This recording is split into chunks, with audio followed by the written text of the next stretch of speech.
Okay, welcome to the Built to Lead podcast. We've got something new for you today. Something new, someone new. I know you're tired of listening to me and Tyler blather all day. Today we've got for you Colin Harms, good friend of mine, father of two beautiful daughters. I can attest to that carefully. Colin is going to help us today. He is, in my mind, an expert in the topic that we're going to talk about today, which is sales and business development. We're doing for this series 12 stages of building an epic business is kind of how I look at it, and the things that you need to know to do that. And I don't consider myself an expert in sales and business development. I've done well, but it's one of those areas that I think that I'm definitely still learning a lot from Colin. And so just to introduce Colin started out kind of in the food industry, entry level, ended up doing sales, just kind of through some interesting steps along the way, as in with anyone's journey. Worked in the garbage industry for many years in sales and business management, worked his way up did the corporate ladder thing there for a while. Got his real estate license on the side as kind of a side hustle, which turned into a little bit more than that in the long run. He's very humble about it, but I don't think that it's really a side hustle, even though it is, but it isn't, but it is.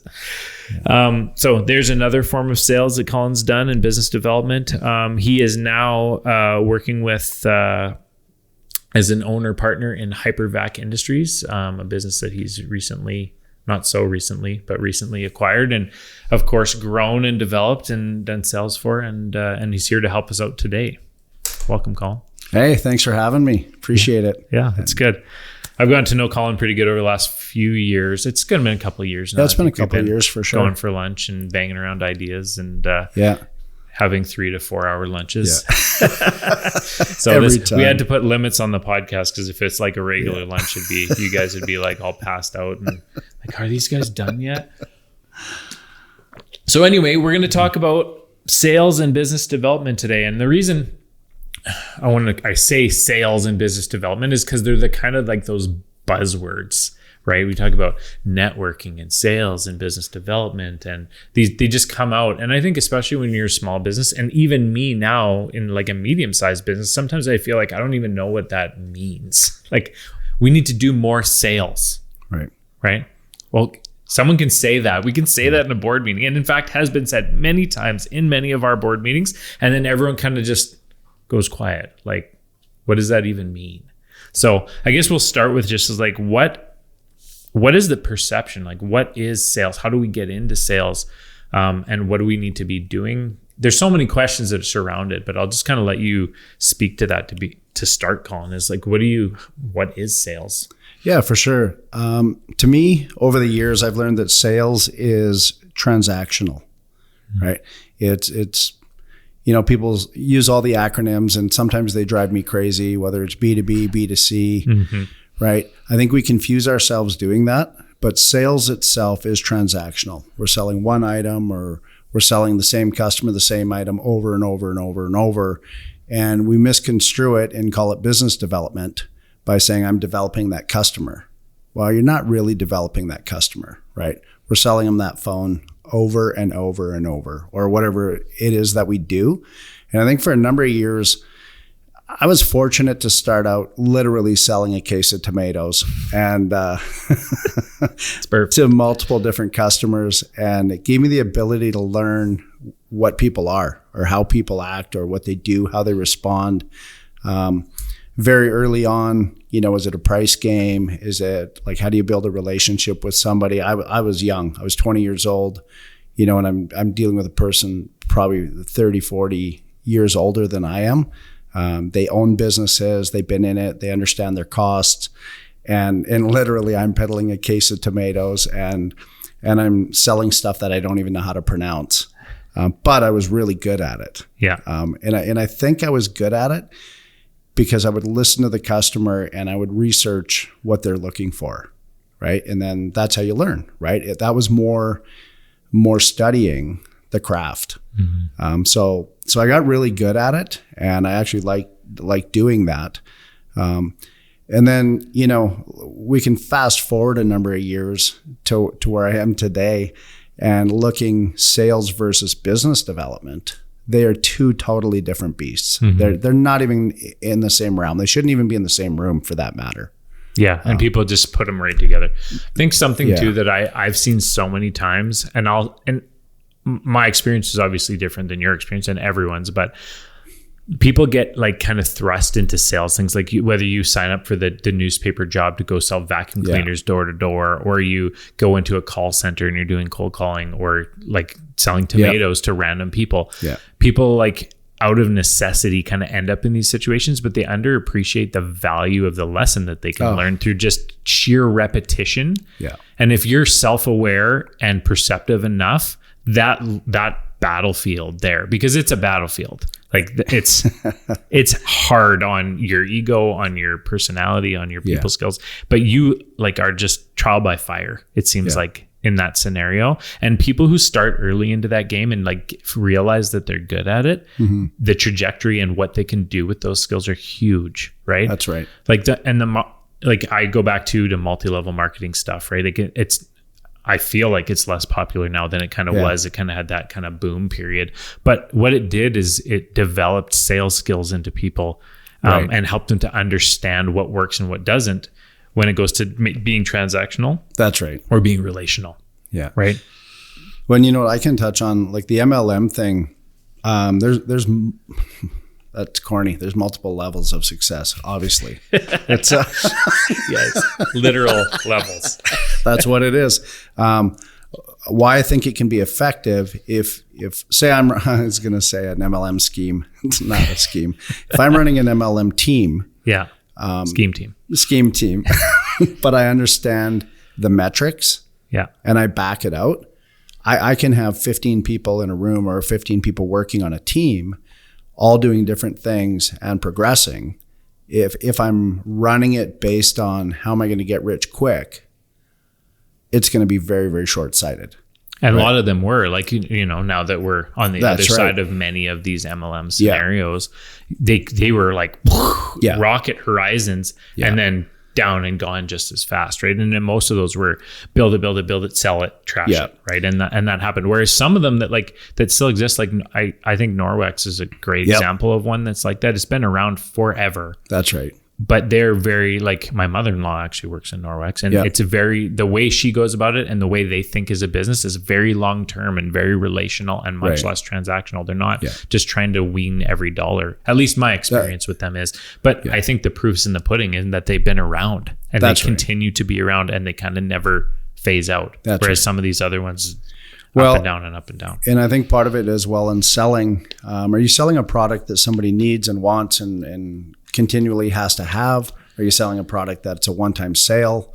I think you can be successful at both, but it all comes down to, doesn't matter what the environment is, it's do they trust you, right? Because I'm selling Colin. Right? When I go into a room or I meet somebody, I don't actually really care at the end if I do get the sale. I know I probably will, and that's not being cocky. It's just over time I will get that sale. But if I go in thinking I need this sale by the end of the day, you know, I'll probably fail. And I had a circumstance, somebody was selling me on a CRM system a few months ago, and everything was going well. And it was a great investment. Like it was an expensive investment, not knowing if it was going to work or not completely. And it was 1:00 in the afternoon, and the salesperson called me and said, "Hey, I'm just going to email you a document. It's only good until 3 p.m. And then the price changes." And it was like over the top. I turned my cap. It was like, it's like a machine. I'm like, this is over. I don't care how good it was. I don't care how shiny it is, how polished it is. Well, this is how we do business at this company. And this is who I'm partnering with. And it was over. Yeah. And he phoned and apologized. His boss phoned and apologized. I said, you don't even need to apologize. Yeah. I said, I'm not doing business with you. And it was a great lesson for me to know what it felt like on the other side. Yeah. And I never want to be that person. No, people like one of the things I wrote down about sales again, in my little bit of experience that I have, is like people don't want to be sold to. Right. What you said about like, I'm selling Colin, once you like, if you understand people and you just naturally know how to get along with people, you know that if you can win them over, right, then the sale is secondary. Right. Like we don't even need to talk about that. A lot of many of the biggest deals that I've ever done, I never actually brought it up. They came to me after I built a relationship, and I built a value add where I just put in value into that relationship, and eventually they just walked through my door saying, hey, I want to be involved in what you're doing, or hey, I think you'd be good for this, or whatever it be. And it's a funny little rule that I have, and this is maybe will be construed as manipulative, but when I meet a couple and I'm doing business with the husband, if the wife is there, I pretty much ignore the husband, and I win over the wife first, and then I shift. And because if you win the wife, the deal's done. You know, it's funny you say that, and I don't want to give up my trade secrets, but in real estate, we use DocuSign all the time. Yeah. And every single time when it's a husband and wife or a relationship, I always put the wife's initial and signature first. Yeah. Because she gets the email first. Yeah. And it's a winner chicken dinner. Yeah. Like it's just so, and it's not cheesy, it's not corny, it's just a respect thing.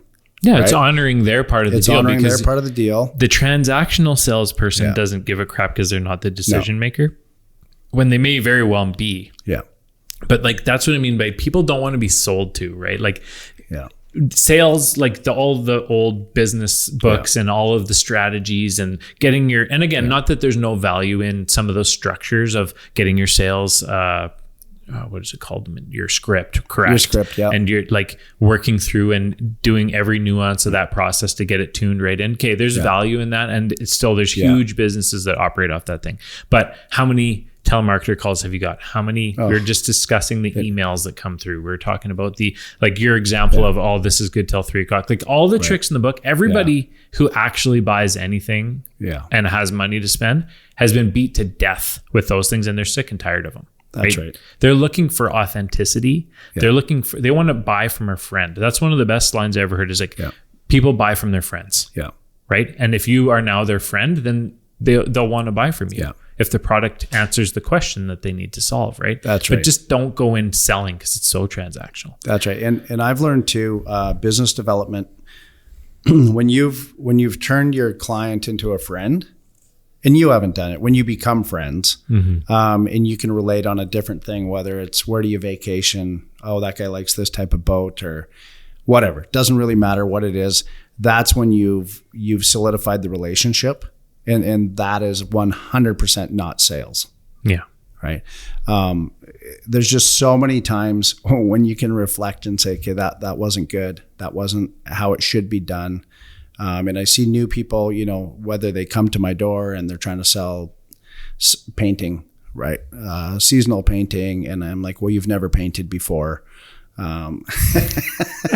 Why are you wearing a conspicuity vest? No one's going to run over you in my driveway. Yeah. But these types of things, I think we can train people that work with us or train ourselves just to be better at it. And one of the things you were saying, like when they go for the hard sale or they've been taught a script, I think we should replace scripts with linguistics. And like if we can learn the proper words to say, in a conversation, but it becomes part of my vocabulary versus trying to have the conversation or remember the right thing to say. If that's who you are, your conversation is going to be a whole lot better. Yeah, because it's a kind of a difference between disingenuous and being authentic and genuine. Is like, you should be smooth. You should have charisma. You should use the right verbiage. Absolutely. You should be professional. All those things. But you shouldn't need to have a script to do that. No. The script is there so they can use the lowest common denominator of a human to execute the sale. That's absolutely why. Which AI is basically almost killing that market anyways. Like, but humans want to buy from humans too. Like they want to have a connection when they're buying. Yeah. Right. Which is why the relationship, the authenticity, it still works to this day. Well, and you know what? It was kind of interesting. Our the current business we're in and the acquisition. People had asked, well, what do you know about the industry? Absolutely nothing. Well, isn't that risky? No, absolutely not. Right? Because I'm actually not selling that product. That's a product we have. right? We believe in it. We believe it's the best one out there. But we're going to sell it without talking about the product. And I think that's a big distinction, though, what you just said, because some people could misconstrue that as like, you don't want to sell something you don't believe in. Right. Like at the end of the day, when you're in business, you're there to solve a problem for somebody. That's right. It always goes back to that. You're going to provide value to someone that solves a problem for them. And you have to believe that, and you have to know that you're actually going to execute on that, because you can be the best relationship sales guy in the world. And if your product goes and falls flat on its face, that's right. You're going to lose anyways. So you got to have the right product. I was thinking in my experience, having had a trucking company and a mechanic shop, and the reason we started the mechanic shop is because we couldn't find a solution for our problem that someone else would solve for us in a way that we liked. So we started out. But being on both sides of that coin has been so valuable in building both businesses, because I understand our customers so intimately, and I know their frustrations to the exact iota of frustration. Right. And on the other side, I now understand the shop's frustrations, and part of the reasons they have such a hard time meeting the demands, like where they need to come together to work fluidly and cohesively. I can understand both sides now, which makes us so much better at what we do operationally.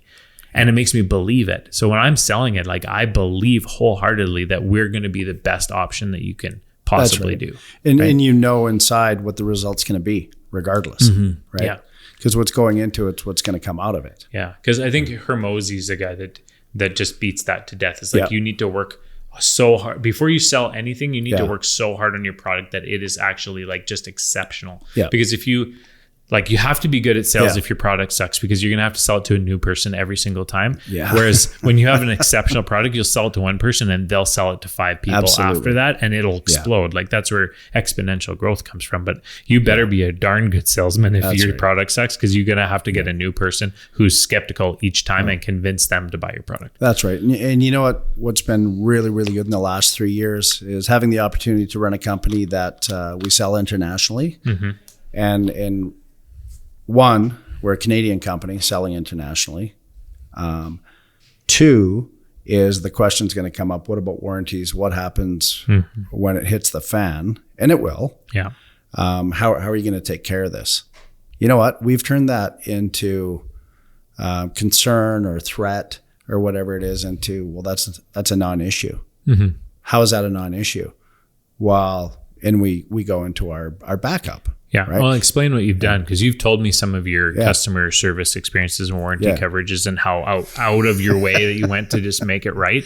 And once you prove that, and I was going to get into this subject a little bit more when we get into the business development side of the conversation, but like your company's reputation and integrity is also what you're selling more than your product, right? So when every one of those roadblocks or problems, when the crap hits the fan, is actually what your biggest opportunity to show up with who you are and what your company is about and make it right. And we've had a really great opportunity this year with a whole bunch of screw ups in one of our businesses to make it right over and over and over again. And it hurt bad.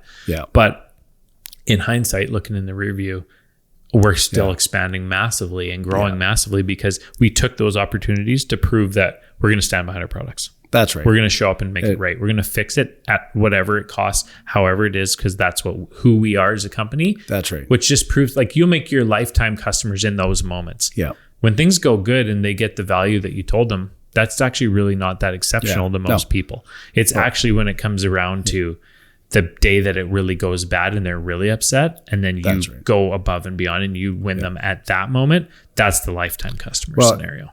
And you know why you hit the nail on the head is if say I'm buying whatever item it is and it's $10,000 and the salesperson keeps selling me and keeps selling me, well, that doesn't do anything for me. I'm willing to pay the $10,000 and I'm paying it for that specific item. I believe in it. That's what I want. I don't need any more than that. It's the after sale that's worth all of it. And like you said, we've had a number of circumstances where things went wrong, and I got called out on social media personally, laying beside a pool in Arizona and reading it. Those are good days. And the guy said, Colin Harms, if we don't have an answer by Monday, you're going to be getting a call from my attorney. And I think I choked on a little of the pool water at that point. Within an hour, we had a plan, and my business partner was flying to New Jersey to make this happen. And you know what, we gained lifelong followers. And this particular customer, we didn't do it for that purpose. We did it because that's what we need to do, right? Back up our business. He has probably sold more of what we do than we can to people, right? People reach out. Your biggest critics can also be your biggest fans, right? Absolutely. Like they're the loud people, the sprayers, so to speak. And they talk about it in marketing, right? Yeah. So we're getting into customer service a little bit here more than sales, but it's true. It's like you have to have these things before, like a lot of people start selling before they have these things figured out. And then they fall flat on their face when they do make the sale because they don't have a good product or they're not there to support it after the fact. And you can lose everything you gained in the meantime. Oh, 100%. And you know what, as you know, we were talking before we started, what are the points of business development? And that actually just made me think of that is, you know, how do we build up business development? Well, define objectives and strategy, right? Hire the right talent. We talked about that. These are simple. Create processes and frameworks, develop partnerships and networks. So when we're selling, when our sales force is selling, if we don't have this business development in the background, because that's what we're selling, right? The product is out in the forefront, but this is what's being able to say, this is what our price point is. This is why you're going to do it. Like with Evans Trucking, this is why you're going to hire us. You know, we're going to get your product from here to here. We're going to handle it everywhere in between. We're going to handle every step of the way. That's just the sale. Yeah. Right. The fact that, and I've seen some of the statistics that Joey has posted on fulfillment or whatever you may call it. Right. Yeah. That's business development. Yeah. Right. When you can say, hey, this is my company. This is, you know, this is what we've actually done. Yeah. This is what we've actually done. You don't have to say anything of how you got there. When you can say our fulfillment rate is this, that's when the trust is built.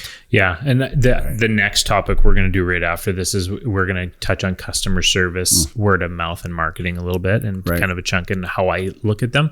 But that's actually, as a business, when I say I'm not good at sales and business development, or I haven't historically been, and I'm learning about it, like I feel like in the last year, I've learned more about sales and business development than I ever knew in the last 20, right? But the reason that I didn't have to get good at that, not that like we didn't do it, but is because our operational customer service and our word of mouth has built every bit of business that we have. Right. And so being good there has actually created, like, the one strength actually created a weakness on the other side when you're not looking over your shoulder, realizing that you're missing something because you're doing something on the other side. But that it's such a powerful part of this whole process. And this build up of building an epic business, this series of podcasts that we're doing, like all these things, these steps along the way, if you don't do them in the right order and you don't get your house in order before you start scaling up and start building momentum, it's this 10-year window that I kind of say where you have to learn all the hard lessons, make the mistakes, and clean up the things you don't know to become an expert at what you're doing. If you don't do that process, then and I've seen lots of businesses do that, they go out and they get this rock star sales guy, or the leader of the business is an insane salesperson, and they're just bringing it through the door and they're blowing it out the back because no one's coming back after the first experience. Yeah, that's right. And that's where, like, this is the business. What you're saying with business development is that you need to build the structure to house the sales that you're going to make. That's right. Right. And when you, like, LTV, lifetime value of a customer and all that, like, it's something that early business owners just don't even think about or talk about typically, or carry forward, because it's like they're not thinking that long term. But you can stumble really hard when you actually get the viral scenario where the really big sale or the word of mouth starts taking off and you're not ready for it. You haven't developed your business to the point to handle it. You do yourself a bigger disservice. Oh, for sure. With that than 100%. Than anything else you can do. Yeah. A couple things I wanted to touch on in your mind. What is the hardest part of sales? Like, as a person, a lot of people get thrust into sales, or you're building a business and you're not, like me, you're not a salesperson necessarily. You're not, whether you're awkward, you're quiet, you're introverted, you're whatever. What is the stuff that, like, scares people off of sales, or the thing that they won't, the hump or the hill that they won't go over to learn their way through it? You know what? I think it's deeper than people. Number one thing people would say across the board is rejection. People have a hard time with rejection. You know what? I think it's deeper than that. I think it's, from birth to wherever you are now in your life, and this gets a little deep, is everybody's seen something different growing up, going through different situations, home life, whatever it may be, work life. They've witnessed something they probably shouldn't have, or maybe they've had a silver spoon, right? There's two sides to the spectrum. I think the greatest fear anybody going into sales has is themselves. Right? It's not the rejection, it's themselves. What if I say the wrong thing? What if I stumble? What if I fall? Right? Fear of failure. Yeah. Right? In failure and rejection are two different things. Right? I can fail on a sale real quick, but it's not because I was rejected by the customer. Right? If that makes sense. Yeah, like you burned your own bridge there. It wasn't actually a rejection. 100%, right? It's no different than trying out for a sports team. And I watched as my daughters went through school. Right. I'm like, well, you're not actually good at that. So I know how this story ends. It's a little too honest, Dad. You weigh 65 pounds. Yeah. Probably not wrestling. Yeah. And they never did that. But I look at it and do we set ourselves up for failure? Right. It's one thing if somebody's resilient and can go after it and they have a mindset to win. Right. And maybe that's the point we need to make about what stops them. Mindset stops them, right? Yeah, I was thinking that when you were saying that is like that whole did I fail or did the customer just not need or want what I was selling? Right. Because I think there's a great distinction there when people who make it in sales and figure that mindset out is they go, okay, I went there, I showed up, I did the sale, or I tried to make a sale, I tried to make a relationship, I tried to do whatever, and they just didn't need what I wanted. Yeah. That's not on me. That's right. Whereas some people will take it personally, and you've met the salesman who takes it personal. They're like, you need to buy this pink hair dye. And you're like, I do not want your pink hair dye. I'm bald. I'm bald. Sell me a comb. I don't have any hair. That's the thing. And it's like, they take it personally. Like, no, you need this. And then they're just like desperate to sell to you. And then it's just very a turn offish thing. Yeah. But then when they leave, you can see that like, I've let people down and go, do you know what? Your product's great. I think you're going to do amazing with this. Yeah. But it's just not what we're looking for right now. And they're just like, they're done. They're defeated then and there. Whereas the person who makes it is like, oh, you don't need what I'm selling. Cool. And they move on. Right? Yeah. It's the don't take no for an answer crap that gets pushed sometimes. And you got to sign by 3 like that whole, they're so emotionally tied into the sale instead of looking to provide value to the customer. That's right. When you see, there's no value here, and you move on to the next one to look for value, then you can keep chugging, right? Like it's the reps thing is if there's a two out of 100 that you're actually going to sell, and that's just the reality of the situation, then you look for the value in the conversation. That's right. Right. And I think sales training is somewhat done the wrong way in the most part, because what we do is when you train somebody, we incentivize them. We say, okay, we're going to pay you this, but if you do this, this, this, and this, you could make this. Well, it's people being people.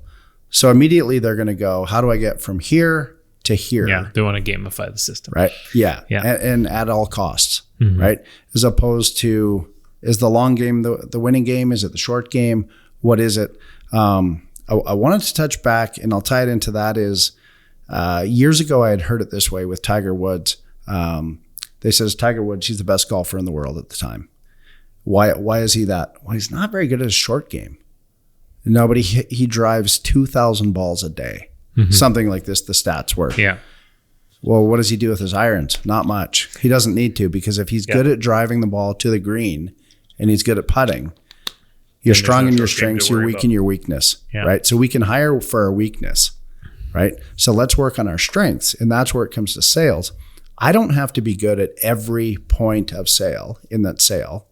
I just need to be good at certain points, right? And have a team with me or behind me or in front of me that I'm working with to close that sale. But to bring it into why do people fail or what are they afraid of?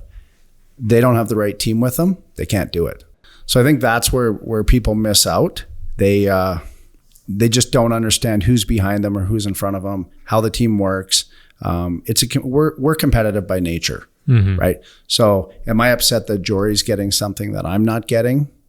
that's part of the problem, right? Well, yeah, it's a mindset problem. It's right? a mindset problem, right? I want what he has or whatever, instead of going, well, he's good at that and I'm good at this. Yeah. And then how can we bring things together to make it work? You know, if we do a hockey analogy, people can say, well, that guy scored the most goals.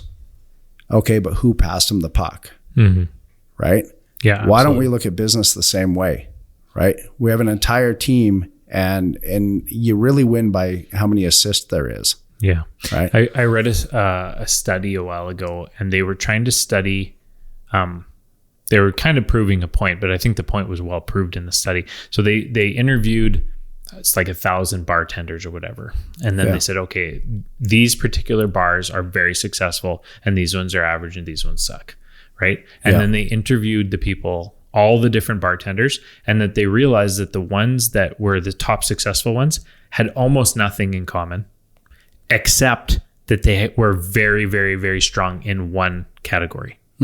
So this guy was a super good analyst, and he did all the statistics and he figured out the best times to sell certain products, and he had the right sales and he drew people in that way. The next guy was a life of the party guy. So everyone came to see him because they loved him, and he did the trips and he did that and he did that. This other guy was a really good leader. So he built an amazing team of people. And so then it had a certain culture, and they basically went through, like, of these 40 guys, there wasn't a single one that did it the same as the other one. Perfect. They were spiky. Yeah. So that's what they said, is like the best leaders, and you go your Elon Musks and these Donald Trumps, like they're insanely good at this thing.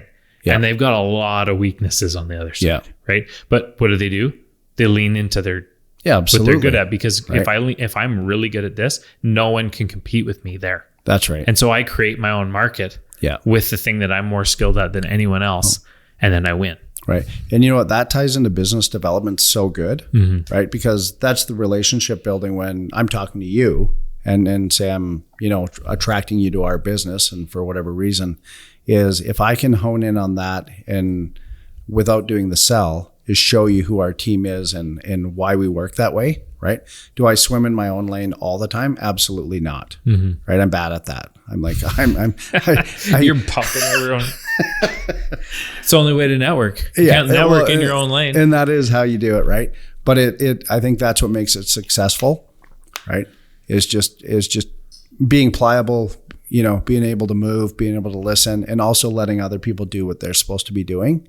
And another thing in business development, I find, just talking to other business developers, is sometimes I'm looking like a deer in headlights. I'm listening to them and I'm like, do I sound like that? Ooh, I think I've said that before. and you know what? But the beauty of it is it's enlightening because I'll never say it again. Yeah. Right. I don't need to worry about the next time. I had a client this past week had texted me and said, I've been with them it's a real estate transaction. It's taken about 2 years to sell and get them to buy. And they're a retired couple. And many times I thought, maybe I'm getting fired. I'm not sure what's going on here. This is difficult. And we got through all this, sold their house. They rented. Now they're buying. And they sent me a text, and it hit me right in the heart, for real. And they said, hey, thanks for sticking with us. Sometimes it's been a rough ride and this and that. And I immediately replied, I said, it's not about the transaction. It's more about we became friends.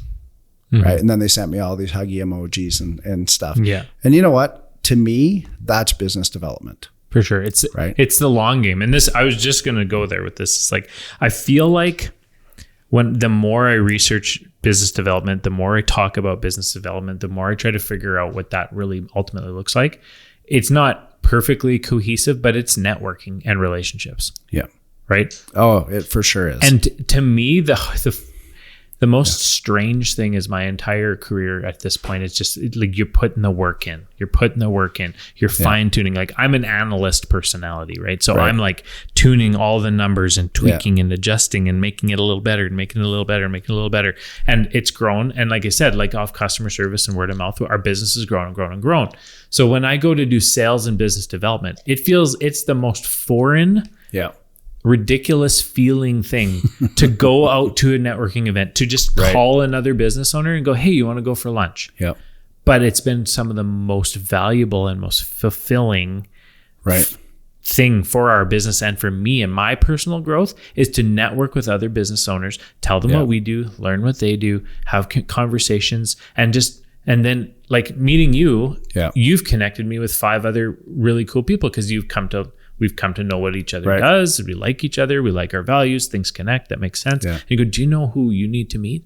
And I don't know how, but you know every freaking person in the world that I like. Oh yeah, Colin Harms. Yeah, I was just talking to him the other day. I'm like, 1,000 people talked to him the other day. Like, how many people do you talk to a day? But like in my, maturing as a business owner and maturing into understanding the value of business development, it feels very much like business development is networking and relationship. Right. Well, and you know what? I think we could use our networking in our everyday lives, right? It's who's our friends, who's our family, how we treat people, how we react to how we're treated, right?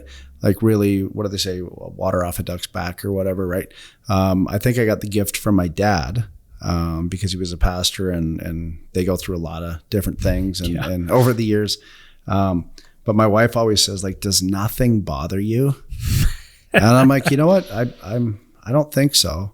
I do get bothered, but I'm able to get it out of my mind and say, you know what? Process and let it go. I process and let it go. And the quicker we can process it and let it go, it's like doing a return. This is new. It's just downloading to me right now. It's like doing a return at a store.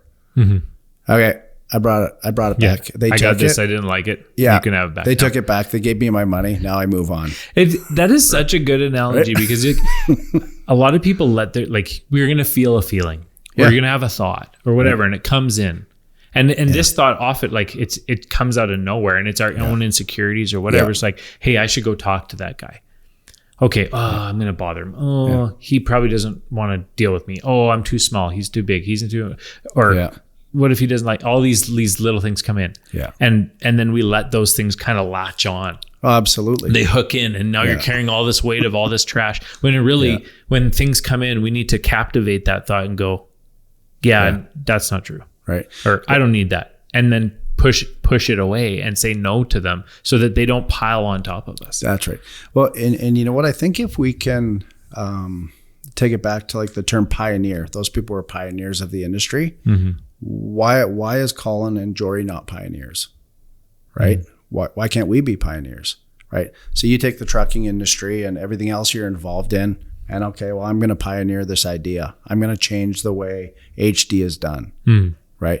And I looked at it like the funny thing is the association that my business is in, it's called NADCA, and it's really not exciting. It's the North American Duct Cleaners Association. And sexy. But in the industry, it's the name everybody wants to be associated with. And we're a big sponsor and we're affiliated. And it actually enlightens me, right, to be a part of it and to use that acronym, and it's on all the stuff we do. But in business development, right, I'm like, why don't we pioneer something new, right? Why don't we do something new and people will come to us. We're the leader in the industry, so that they're going to have trust in what we're doing. But it brings it back to we need to be pioneers in business development. Yeah. Right. Because we're so easily taught this is the way it was done. This is how they did it. If you think about like Shark Tank or Dragon's Den, those guys are on the panel because they did something. They did it differently. They changed it. Are they who they say they are? Don't know them. But I watch and I'm like, that is ridiculous. Somebody is going to sell their soul for not very much because they didn't develop their business. Yeah. Right? They sold. To go on Shark Tank, you're going, that idea is a genius. Why are you needing to be here to sell it on national television and lose your stake in it? And I know that's always kind of bothered me. And I bet you it's because now, next time I see one, because they're transactional, right? It's sales versus business development. Because they're selling it to them, right? I like what you just said about sometimes we don't want to go talk to those people. We do want to talk to them. We don't know how to talk to them. But if we can change our mindset to, I'm just going to talk to them because Colin and Jory are the same people, right? Yeah. Like the conversation's going to be what it is. Yeah. I love looking at people that have gone from, I want to say 0 to hero, but from from here to A to Z. And I'm like, well, if they can do it, for sure I can do it. Yeah.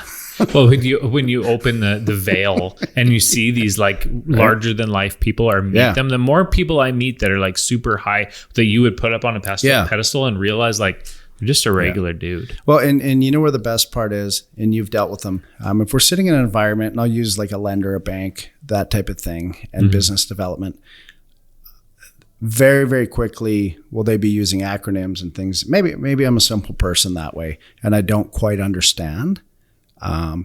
It backs it out to the linguistics thing, right? They should be taking linguistic courses and say, hey, I'm dealing with this person. He understands business. Maybe he's not schooled. I'm not educated that way. Doesn't mean I'm not smart.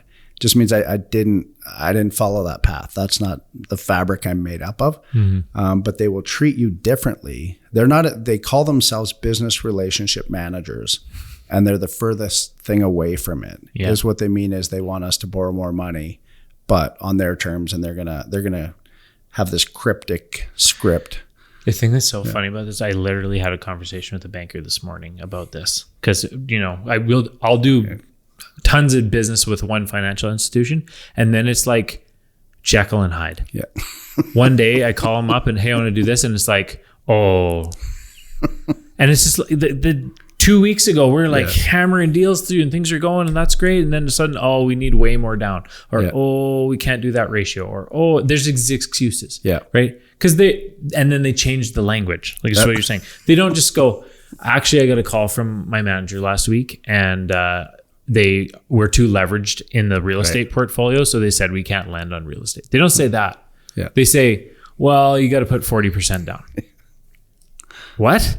What changed? They shift on the fly. And then they turn this into this kind of like scenario where, and we're going off the trail here, but where it's like it's your fault.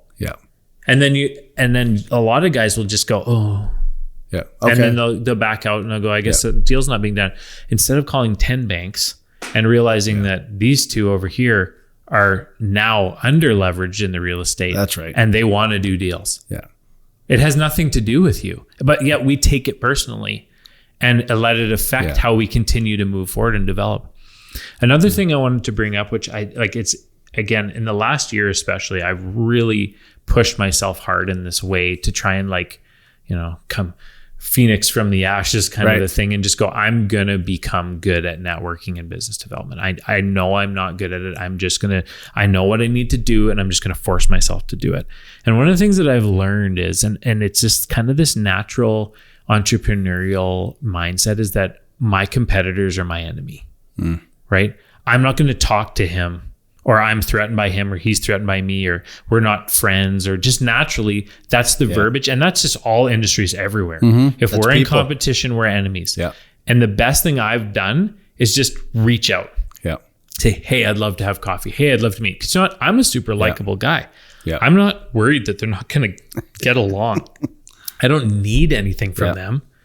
But just having a conversation and breaking that barrier down has opened so many doors. And I've heard you talk about this too, or just showing up. And it's not that we don't appreciate the competition, and it, like, having an enemy drives a lot of people to like go harder and be better. That's good too. But these other entrepreneurs are not your enemies. They're your best assets. If you'll just go out and break the ice with them and make friends, because we all need partners. There's a lot of lonely people at the top that have siloed themselves in because they won't go out and network. I've been that guy many times. Right. And so just going out, even going out for lunch with you, it was like one of those things like, you know what? Colin knows a bunch of people I know. They all speak very highly of him. I think there's a lot of things that I could learn from him. I'm interested in what he's doing. Just ask him for lunch. Right. Well, and I think when we win like that, and that goes the same for you, right? For me, I feel the same way, is when we're not going to get. Right. Because I'm not going to get something from somebody. I'm not doing some trickery or something. How can I get something from this person? Like I don't want to go in completely neutral. I don't actually need anything from Evans HD. But when I hear about it, I'm going to be the biggest cheerleader. And I'm interested. Right? I'm interested. I'm just, like, that's the thing. I'm just genuinely interested in what you're doing. You know what?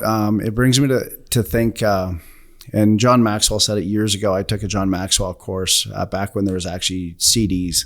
That's how long ago that was. He was even so good back then. And he had said, you really need to sit there, and when you're driving your car, whatever you're doing, is listen to a total different genre of music.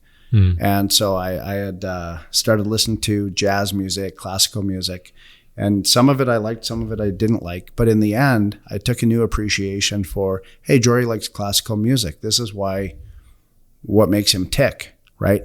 And I got to learn a lot about different people. So it brings me to this: when I sponsor the business development podcast for Kelly, and with his, he said, where do you want me to put the Hypervac ad on which podcasts?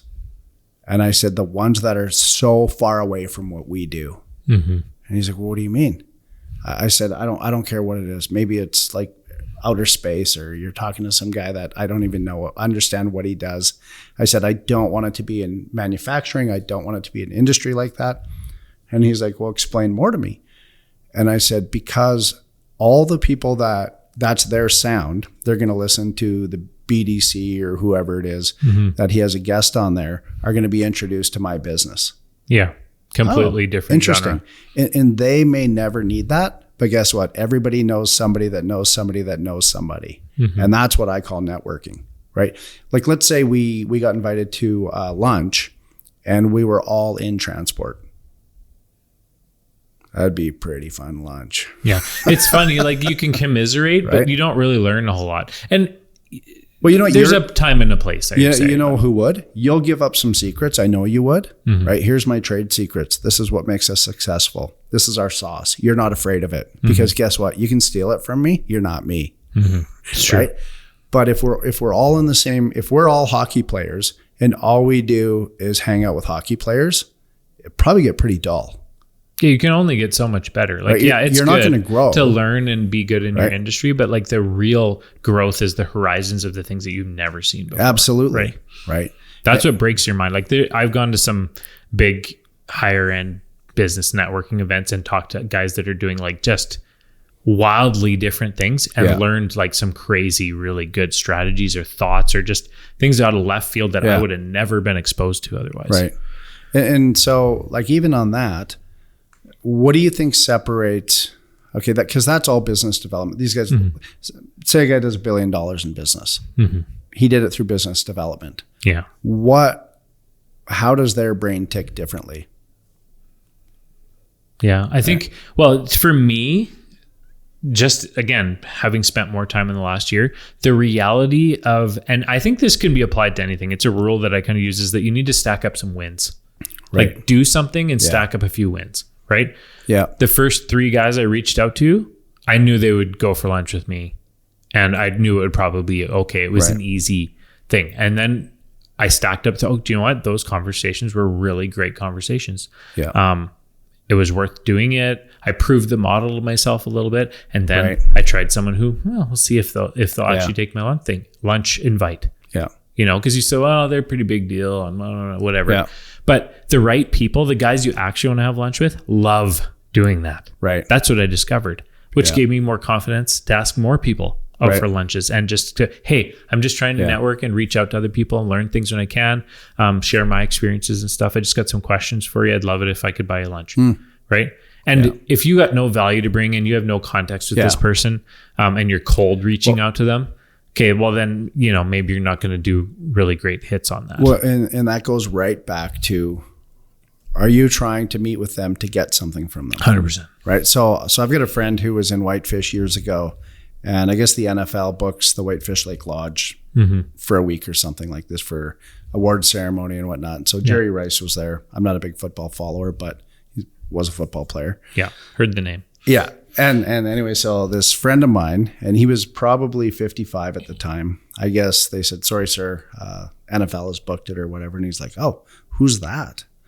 And they said, well, that's Jerry Rice. He's a football great, whatever. Okay. And he just keeps walking, and he walks up and he says, hi, I'm Wes.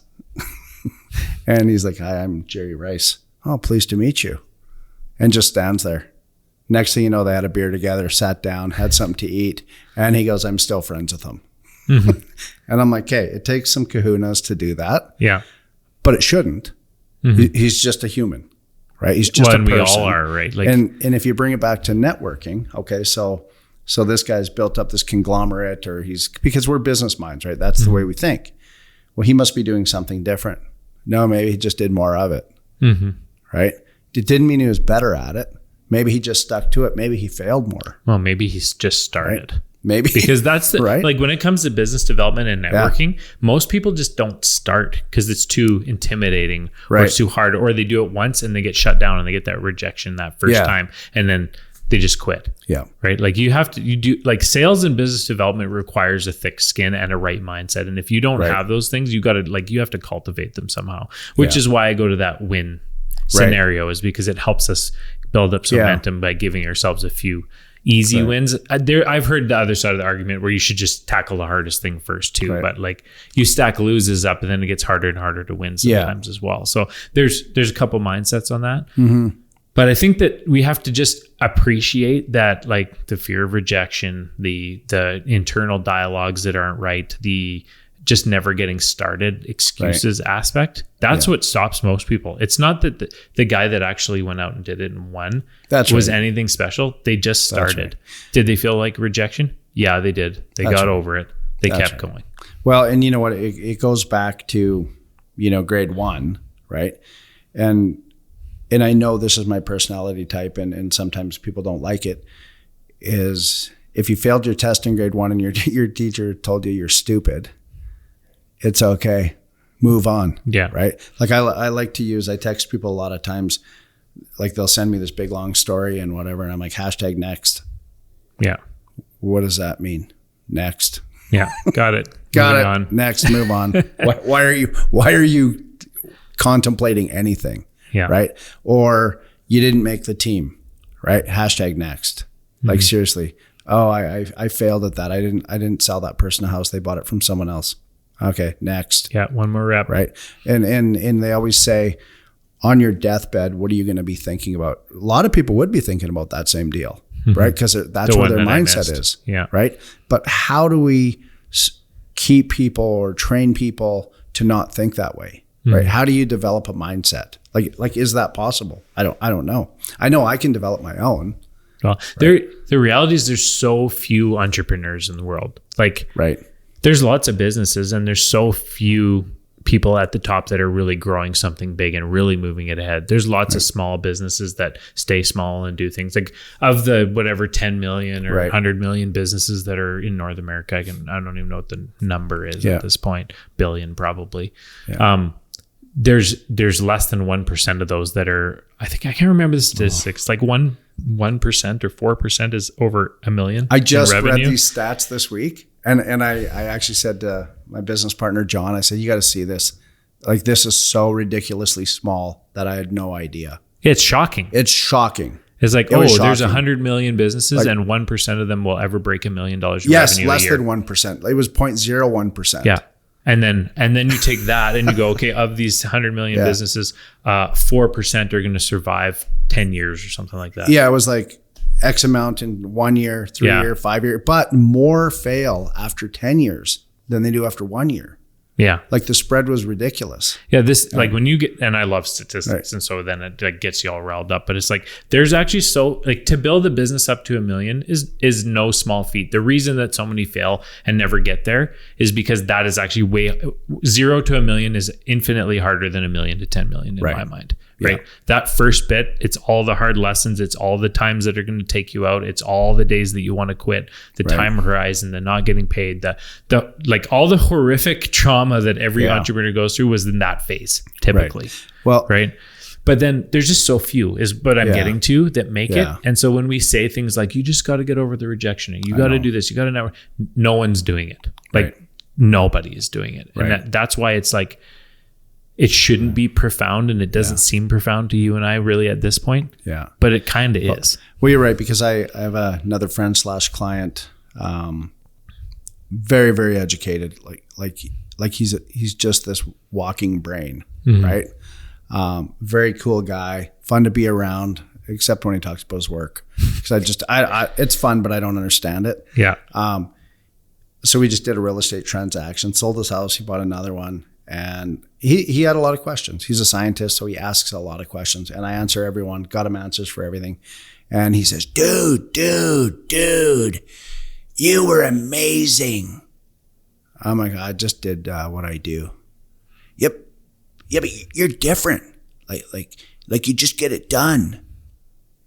And I was like, that's what's special. As I get it done. I'm like, that's what makes me special. Actually, it is. I did what you really hired me to do. Yeah. But then I went home, and it's exactly what you just said, right?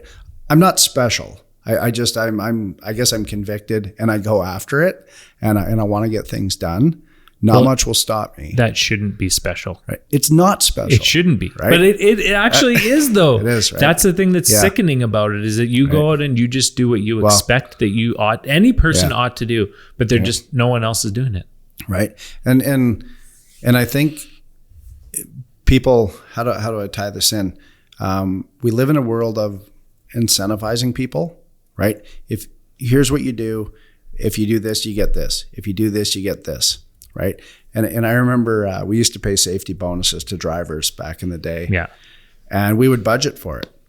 Right. And if they didn't get it, they didn't get it. And then I got a new boss, and he said, what are all these safety bonuses? Why are we budgeting for this? I said, well, if this driver doesn't get in an accident, he gets a safety bonus. Well, we hired him to not get in an accident. That's like pay to play. I was like, whoa. How's this new to me?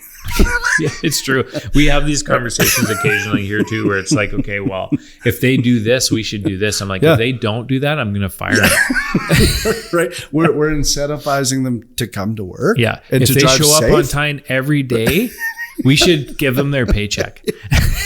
But it really changed the way I thought about a lot of things. Mm-hmm. Right. Like if there's multiples, well, that's why you're right. And I don't think about it enough. There's not very many entrepreneurs, because an entrepreneur says, well, I'm just going to go get it.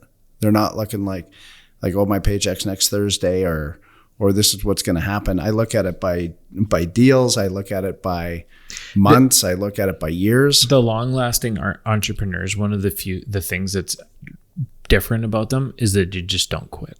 Right. That is the biggest skill set of Right. any entrepreneur, is that entrepreneur, if I could say the word, is they just didn't quit. Right. Because we all had to fail. Yeah. We all had setbacks.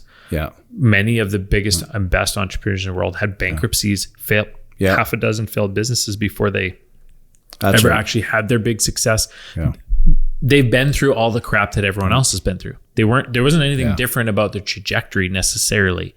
Right. It's that they just didn't quit when it was hard. They kept going. I got to tell you a story. So when I got fired from the public company, after almost 18 years, I walked in, and I'm like, oh, this is the day. I saw some cars in the parking lot, and I'm like, oh, they're in the boardroom. Okay. I walked by and I'd known it was coming. These companies aren't tricky, right? Yeah. Things happening. Like 400 people a week were getting fired. But I knew my day would come one day.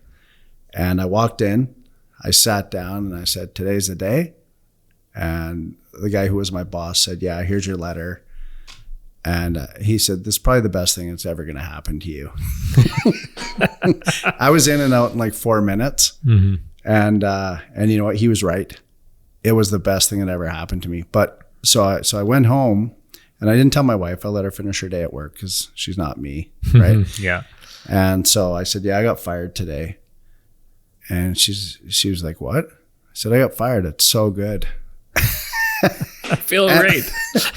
And long story short, a few months later, I phoned my banker, and I said, hey, I need some money. For what? I said, I'm going to buy this house. How much do you need? All of it. All of it? Yeah, all of it.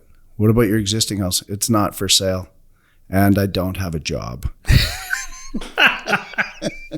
And he said, yeah, no problem. We'll give it to you.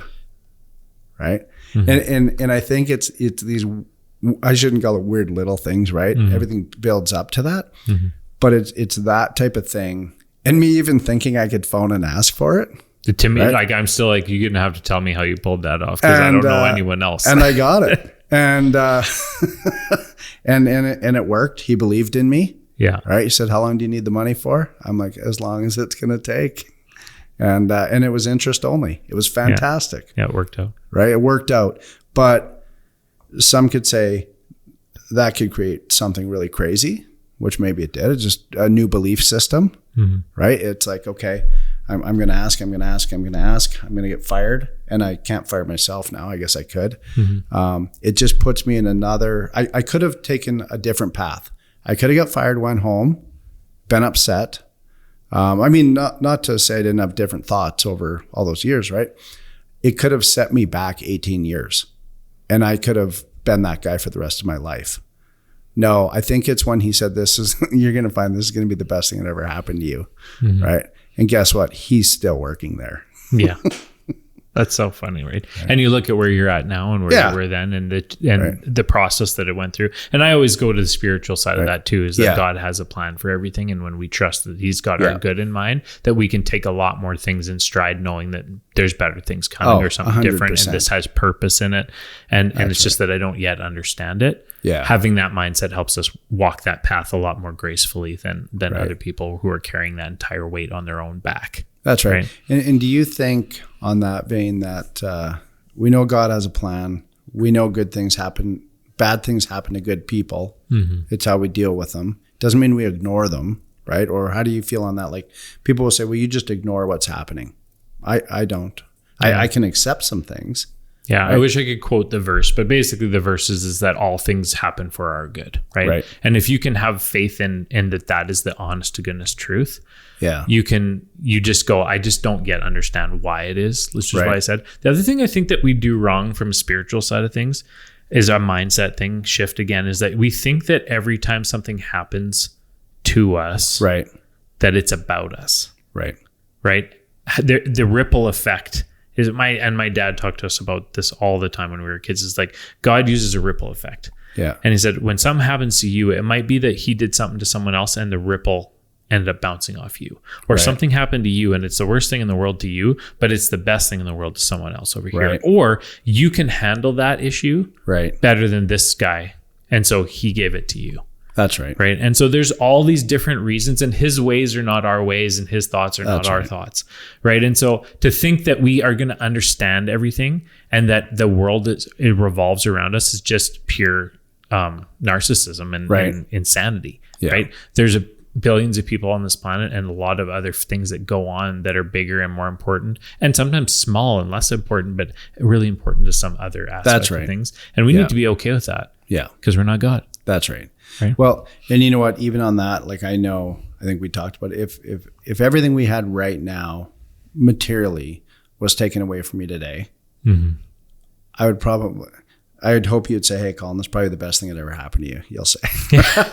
Realistically. But realistically. It's a mindset though, what you just said. Right. I'm going to get up tomorrow and I'm going to say, this is an opportunity. This is an opportunity to do it different, to do it over, to do it however, right? And this is totally not business development. Yeah. But it is, right? Because it does build that mindset and it does build resilience and it does build the ability to just keep on going. Yeah. And I think, so kind of to wrap this up, because we were talking about business development and sales, is I think that like I was trying to go, okay, well, what is it that a person needs to do business development? Right. And to me, it's like you just said, this is an opportunity. Business development is stepping into all these different arenas and different places and showing up in new places and going, where's the opportunity? Yeah. Well, and you know what? That's what it is. I had a really good thing happen. Just somebody that I'm mentoring. He's very young. And I got him onto traction, said, hey, with the business that he's managing, he's 21, he's managing a decent business. And last night he came to me at the hockey game and he said, I've got this really good success story to tell you. And I said, oh, tell me. And he said, well, I was at this part in traction and the government just did this thing at the registry and there's an opportunity. And this would seem small to some people. To me, it was monumental that he caught the whole aspect of what's happening. He said, we can bill out $8 more per transaction to the government for every senior that does something at our business. And I said, what does that result to financially? And he said, it's amazing. It's like $1,200 a week in increased revenue, and we doesn't cost us one more penny to do it. He caught that at 21 years old, right? Some people would say, oh, that's nothing. Right? Yeah. No, that's something. That's a big something. There's compound factor. If he can catch that, then what's next? Well, and you know, you had told me a story a while back about a significant sum of money that you found that you were able to save every month, right? And put forward. Like, I think for him, that develops a mindset that, hey, I put a system in place. It worked immediately. And like you said, now exponentially, what's that going to turn into? Yeah. Right. Well, and it's a win. Like, it's even a small win like that it proves the model. Right. It's like, there are things to be developed. Yeah. There are ways to make this better. There are more opportunities. Like, it's abundance mindset as well. It's like, there are infinite.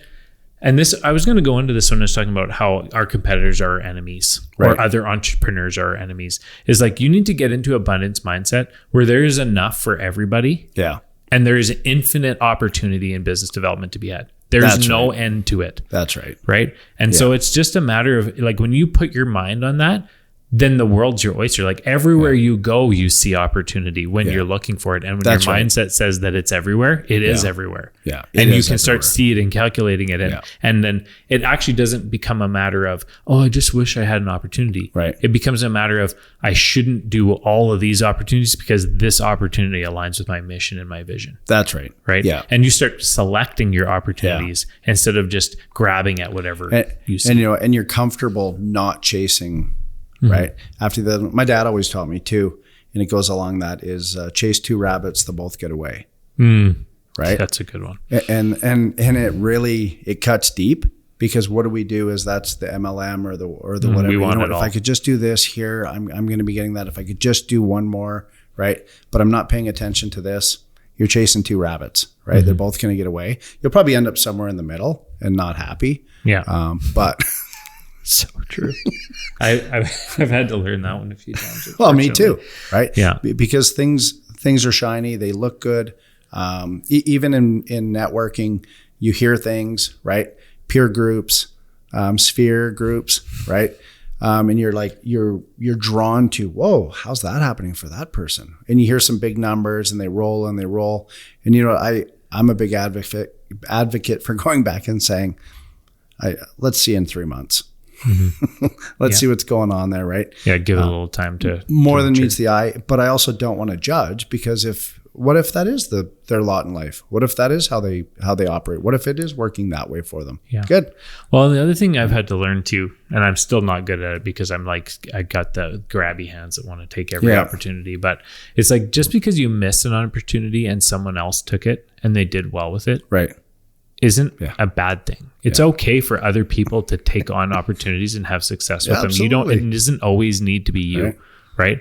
It's good to see other people succeed. It's good to give other people a hand up and just put value out there. Anyway, and so, like, to the newer business owner or the person that's listening to this podcast, the value that we're looking for you to get, the takeaway of this particular topic is, when it comes to sales, I think, to summarize it, and you can agree or disagree on this, is that you're selling yourself.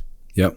It's a relational thing. It's not a transactional thing. So when you're doing sales, make sure you're selling yourself, your vision, your mission, your reputation, and all those things. Obviously, you have to have a good product first. We're assuming that you've got your product and your service tuned in at this point, and you're selling something that has value and that you believe in. But when it comes to the actual sale or doing sales, you got to sell yourself first. You got to build a relationship, and you got to build trust with your customer, and then you have to provide value to them. Right. When we go to business development, what you need to do if you're new into business or you're learning is that you need to reach out to people. You need to make relationships. You need to network. You need to see opportunities, and you need to pick the right ones, right? And create awareness. Like, get out there, essentially, right? Yeah.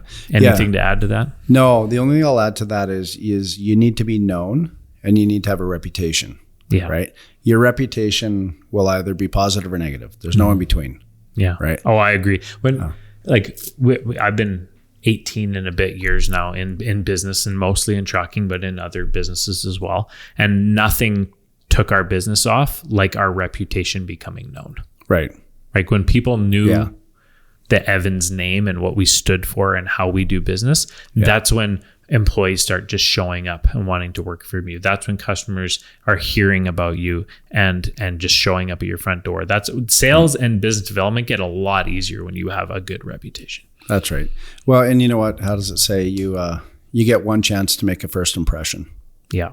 Right. So make it, and that's business development as a whole. Absolutely. Right? Cool. Well, I think we'll wrap it on that. Thank you so much, Colin, for coming out and sharing some of your wisdom with us. I know I sure always enjoy having conversation.